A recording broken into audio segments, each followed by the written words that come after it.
What do you think is the most important thing that came out of the uprising? Respect. Respect that if we don't get justice, we'll tear this motherfucker to pieces. You know what I mean? Mm-hmm. That's the only thing America really understands is violence, and because that's how she deals with her problems.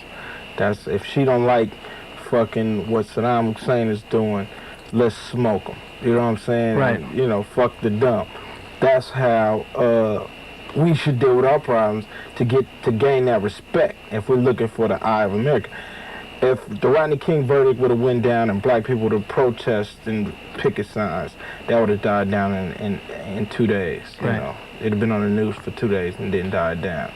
But tearing this motherfucker up, they still talking about it. I think it was very healthy for black people. Do you see a difference in the way people sort of feel about themselves? Talking about young black people. Yeah, I mean, they feel a sense of respect. They feel a sense they got the world's attention. And they feel like if any time we have a problem, we could do that again and get the world attention, And, I mean, it gains respect, Shutting down Los Angeles for 3 days after 6, After 6 for 3 days, it was no business. Nobody was making no money. You know what I'm saying? Do you see anything coming down, like jobs or any changes like that happening? No, see, it's no changes like that because nobody's gonna hire the black man. The black man has to hire himself. Mm-hmm. So until we're economic base and economic strength and force, we should never look for that. How do we get that way, though? Networking, realizing that the beast is our enemy, and why should we go and shop with him if he is our enemy? And we should realize that. And we should, shop with each other. It's slowly but surely everything is coming together. You know what I'm saying? It's a lot slower than I would like, but, I've talked to H. Rap Brown, and he was telling me, this kind of shit take time. This is the first generation of young black people that's not afraid. Why is that? Why are we the first generation that's not afraid? Because of the struggles in the past, as far as my mother's generation in the 50s, 60s, the struggle, it was both sides of the fence. It was the people that followed Martin Luther King, which was nonviolent, who got a lot of things done, and it was people who was more or less on Black Panther, Malcolm X tip, who was saying, fuck that, you ain't gonna kill us. You know what I'm saying? It's like, once we're able to see, and teeter-totter on which one is the best for black people, you know what I'm saying? We say, okay, Martin Luther King tried to be nonviolent. They smoked him. The worst thing for white people to have done is to have a conspiracy and kill Martin Luther King. Because that shows us that no matter how you come at this beast, they're gonna smoke you. So it's better for you to bear arms and defend yourself. And that's the mentality of this generation. We can't comprehend being wet up, dog sick on us, being just beat like that. I can't get that in my head, So the racism that was in the past is definitely in the past, as far as them just straight out physically abusing us, and we not doing a damn thing for it. A lot of people talked about rappers, particularly you, Ice-T, a lot of LA rappers, sort of almost predicted the riots. Is that too simplistic, or is that something that's partly true? I mean, it's partly true, but you gotta be blind, or you don't want to see what's going on. You know what I'm saying? But it's easy to see. I mean, it's gonna get worse. I mean, I see it every day. I see black people and white people have totally different views of the same thing. You know what I'm saying? And what it is just a train on a collision course. And it's gonna happen again. It's gonna magnify. It's gonna be more than LA. It's gonna be everywhere. You know what I'm saying? So, I mean, we in the threshold of a revolution in this country, and people don't want to realize that. What do you think's going to be the next trigger? Ain't no telling. Probably just blatant racism, like it's been, like we saw with that tape, just blatant. For what? Like racism. What America wants to do really is cover her racism. Because, I mean, she doesn't want to separate with us. I mean, we're such an economic force. If we are separated from America as far as we have our own separate state or our own separate land, America be crippled. Is that what you see sometime in the future, a separate state, or? That's what I hope. That's what I wish for. I wish we had, we deserve a piece of this. And they should give us a piece of this. You know what I'm saying? Either they're going to give it to us or we're going to take a piece. It's going to happen. Maybe not in my lifetime, but it's going to happen. And it should be ours, and we should govern it the way we want to govern it with our people, and, and I would love to see that. Because I know the game. I know they don't want us here. They just faking it like they do. See, they confuse black people to the point where we don't know what the fuck to do. They discriminate, they do everything they can to make our stay here the worst possible thing. But on the other hand, they say, no, everybody's equal. We want you guys. We you can vote. We're trying to work everything out. You know what I'm saying? But day by day, the same shit go on. It's like, and some middle America is so fucking naive. It's pathetic because it's like a race, man. It's like a 500-yard race. But we carried you for 400 yards. Now you say we can put you down. And now we can race you the last 100 yards. We didn't get no water, no nothing. Just race you on strong, firm legs. Now we running a race and you tripping and pushing and knocking us down and fucking us up the rest of the 100 yards, but expect us to keep up. Mm-hmm. What kind of shit is that? Well, you can see a lot of attention nationwide. I mean, internationally on LA now. Yeah. With I think the East Coast is more conscious than the West Coast, but I think the West Coast has a spark. It's like the West Coast. It's starting to get, but it's not a real conscious flavor out here. But I think the brothers out here know when it's time to change things. Do you think that you and other artists, rap artists, contributed to that? People being more aware?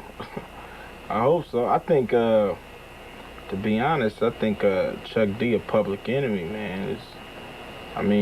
He's played he should go down in history books because he's played a real important factor in turning this whole shit around on conscious thinking. Because before his record came out, wasn't nobody thinking like this. I mean, it was people. It was. I'm talking about in the rap. Right. But it was, of course, it was organizations like the Nation of Islam and people like that. But as far as youngsters, you know what I'm saying? I wasn't thinking like that. Right. Yeah, I don't think 5 or 6 years ago you could have said, "This is a generation that's not afraid." Yeah. Now I can. I never have fear. D got killed because he was Uncle Tom. And Nikki here is just another white man's whore. Hey, yo, why don't you watch your mouth? Yo, when push came to shove, D was willing to fight a black brother to protect his white friend. Truth is, the white devil didn't have D's back. Everything with you is race. Race, race, race. That's right, everything is race. This isn't even about race. This is about ignorance. An ignorant fool with a gun. No. She'd have been going out with a black guy. He'd have been going out with a white girl. Everything would have been squashed. And that's ignorant. No, it's not ignorant. Yes, it is. About? Nikki, I don't blame you because you're a sister. Well, if you're I do blame this white devil you was with. If you're gonna blame him, then you better blame me. Because we were in this together, okay? And if you're gonna blame me, you better blame him because He thought nuts pulling the fucking trigger was wild. If you're gonna blame us, then you better blame your fucking self. You need to wake up, sister. No, you need to wake up. Welcome to this edition of Movie Time. I'm your host, Patrick Farrell, and today we're going to take a look at Zebrahead, written by Anthony Darzan. Zebrahead takes place in a racially mixed middle-class neighborhood. The story revolves around Zach, who is white, his best friend Dee, who is black. When Dee's attractive cousin Nikki comes to town, she eventually starts dating Zach, and that's when the trouble starts. If you want to learn more, then watch this clip. Why wouldn't you go out with a white boy? I just wouldn't. All right, there. Would you kick it with an Italian boy? Why not? Yeah. Italian's not white? Nah, not really. Yeah! Come on! It's about the way it is. It's about the way it could be. Don't worry about him. He's in special ed. For the gifted.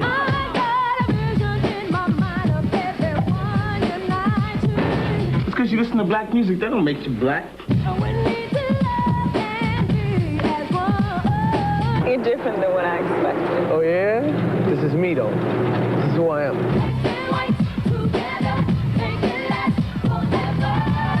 You hear that, Mr. Wims? Your son can rhyme. My 8-year-old daughter can rhyme. Can he read and write? I want my respect. You ain't no white boy gonna ever give you your respect. That's straight up.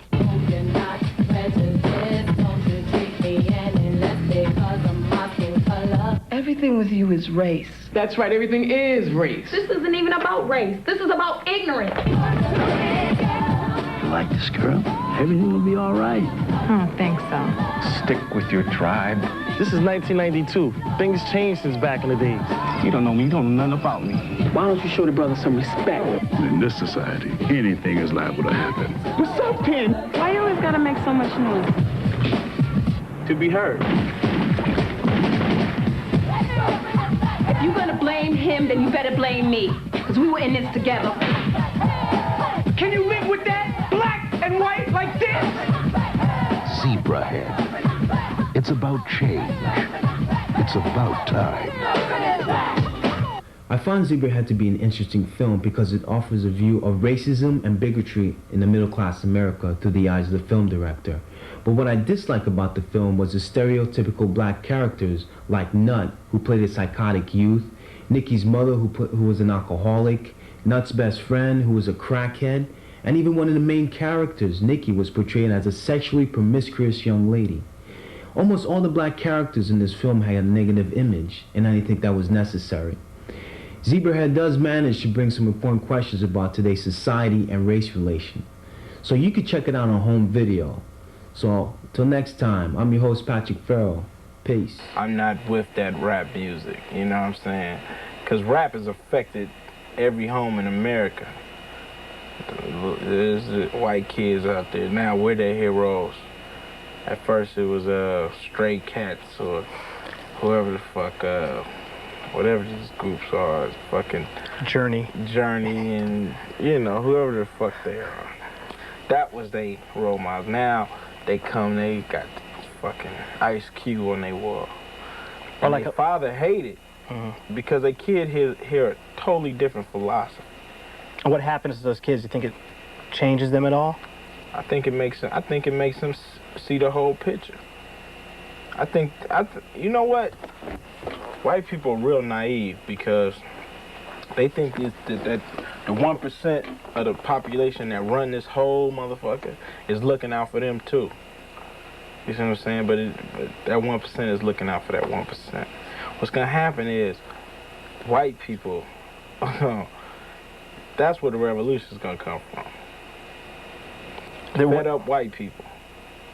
And at one point they're gonna stop blaming blacks for their problem, right? Yeah. They blame us now. We're discriminating against them. Right. That's the wildest shit I ever heard in my life. Welfare queens cost me my job. Yeah. No.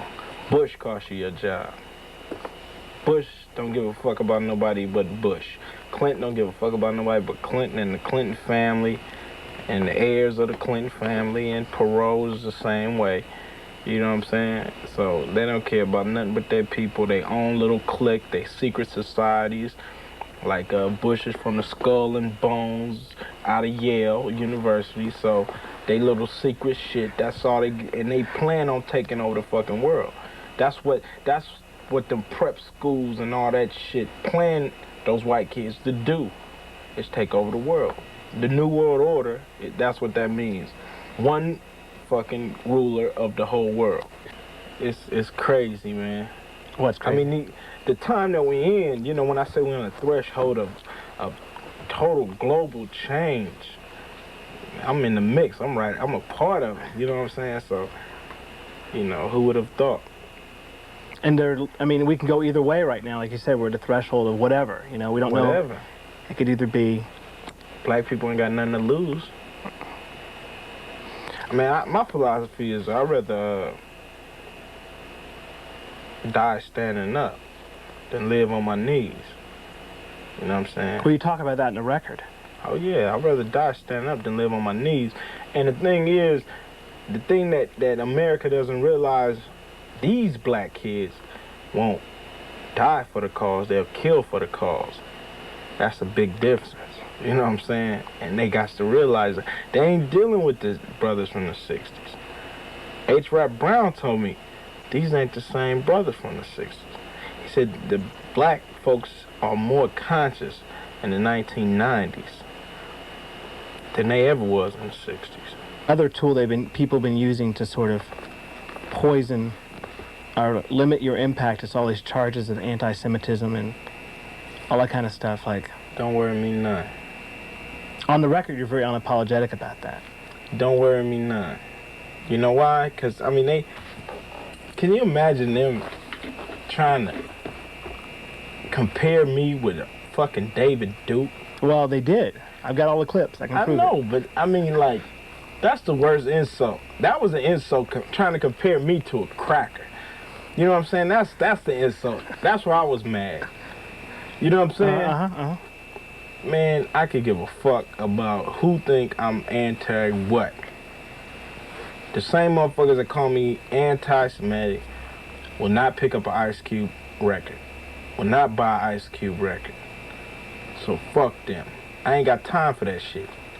What the fuck I got time to be anti-Semitic? What do I get out of that? I don't know. I get not one fucking ounce of anything out of that. Nothing. You know what I'm saying? It's like, the shit is so fucking stupid. It's like, I get nothing out of it. I can see if I gain power or strength or, man, I can give a fuck what your religious beliefs are or what you believe in. Who gives a fuck? Black, white, Chinese, who gives a fuck? Are you down for the struggle? Have you been an asset to black people or have you been a fucking problem? If you're a problem, yeah, I'm anti-you. And as far as lyrics, you know, yo, these new kids coming up, man. if you don't try to keep up with what, you know, the flow, you'll be through. You know what I'm saying? Right. Your shit'll be out of there. Like DOS or... Yeah, I mean, them motherfuckers is incredible. They're incredible. Not only the way they deliver, but it's things they say, you know. And you gotta keep up with that shit, man. You get lost. And I'm like a hip hop student. I study why people fall off, and you know why people last, and you know what do people do wrong here or there or whatever. And you know what I'm saying? I try to make sure that don't happen to me. I try to make every album sound different.